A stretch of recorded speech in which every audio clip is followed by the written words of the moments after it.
শীতে প্রায় সবারই চুল পড়ার সঙ্গে সঙ্গে মাথায় প্রচুর খুশকি হয়। নিয়মিত গোসলে কিছুটা স্বস্তি মিললেও স্থায়ী সমাধান চান অনেকেই। তাদের সমস্যা দূর করতে পারে জিঞ্জার অয়েল বা আদার তেল। জিঞ্জার অয়েল বা আদার তেলের উপকারিতা। বায়োক্যাটালিসিস অ্যান্ড এগ্রিকালচার বায়োটেকনোলজি জার্নালে প্রকাশিত একটি গবেষণাপত্রে বলা হয়েছে, আদা দিয়ে তৈরি এই তেলটি মাথার ত্বকে রক্ত চলাচল বৃদ্ধি করতে সহায়তা করে। রক্ত চলাচল বাড়লে চুলের ফলিকলে অক্সিজেন পৌঁছায়, আর ফলিকল নতুন চুল গজাতে সাহায্য করে। মাথার ত্বকে বিভিন্ন ধরনের সংক্রমণ কিংবা প্রদাহ থাকলে নতুন চুল গজায় না। আদার তেল মাথার ত্বকের প্রদাহ নিরাময়ে সহায়তা করে। ফার্মা নিউট্রিশন জার্নালে প্রকাশিত একটি গবেষণায় বলা হয়েছে, মাথার ত্বক অতিরিক্ত শুষ্ক হয়ে গেলে কিংবা খুশকির সমস্যা থাকলে আদার তেল দারুণ কাজ করে।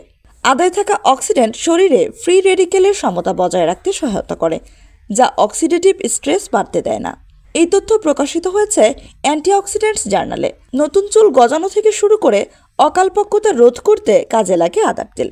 যেভাবে বানাবেন, একটি প্যানে অলিভ অয়েল গরম করে নিন, এর মধ্যে কয়েক ফোঁটা জিঞ্জার এসেনশিয়াল অয়েল মিশিয়ে নিন।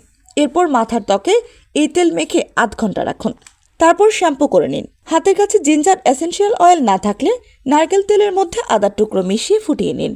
এরপর মাথার ত্বকে লাগান। নিয়মিত ব্যবহারে উপকার পাবেন।